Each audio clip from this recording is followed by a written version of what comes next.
Hey, Cardinal fans, I'm here with Coach Killough for another episode of Football Walk and Talk. Now, Coach Killough, from your performance this past weekend, and you competed with the #1 team in the nation, what are some things that you guys need to clean up with your team?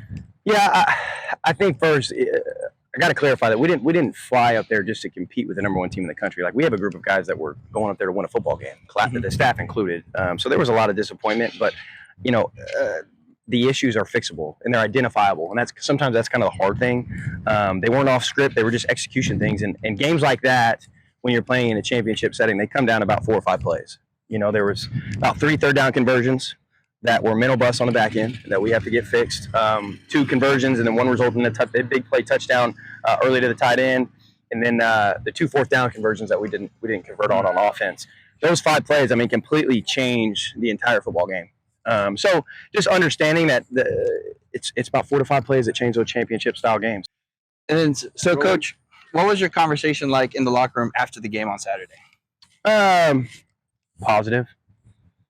I don't think that's something that you can dwell on. I'm not disappointed in their effort or their physicality or anything like that. We went blow for blow with those guys.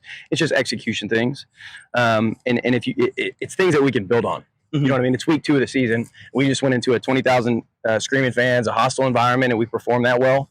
But there's just a few plays, and if we want to be great and not just good, we have to make the decision that we're going to do that together and hold each other to that standard. So that was kind of the messaging, with a little bit of positivity laced in it. Yeah. And then now facing another Missouri Valley Conference team this weekend, and they have SIU has a solid defense. How do you plan on attacking their defense? Yeah, it's about our identity every single week. Playing with tempo, playing with rhythm.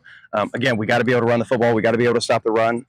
But being who we are, and maintaining that physicality and that violence, and that's part of the positives of playing these Missouri Valley schools so early, because that's kind of the staple of that league. You talk about the South Dakota States, the North Dakota States, the Southern Illinois. Those teams play really, really good in the trenches on both sides of the ball, and that is by design to play these guys early. So it'll set us up, and it'll be good for us. Yes, sir. And then now a little bit on your personal question sides. If you weren't coaching football, what do you think your career would be in?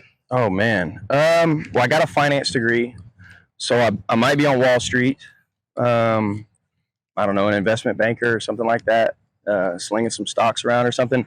Or, this is going to be completely off script, I might have a lawn care service, really elite landscaping. Like, one of my favorite things to do is mow the grass. I absolutely love doing that. So I know that's a little strange, but that's the truth. That's fine. That's every man has their own smell. That smell.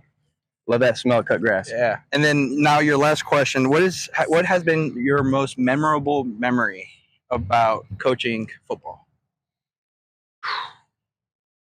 The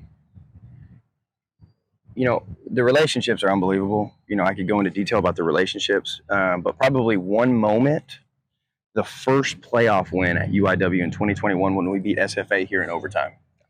Unbelievable. I got a picture of us in the locker room with Robert Farrell on somebody's shoulders and water spraying everywhere and stuff, but that was incredible. So hopefully we can bring another playoff game back to San Antonio and back to the nest this at the end of this fall.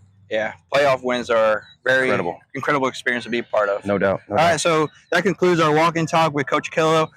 Make sure you guys tune into ESPN for Southern Illinois on Saturday at 6 p.m.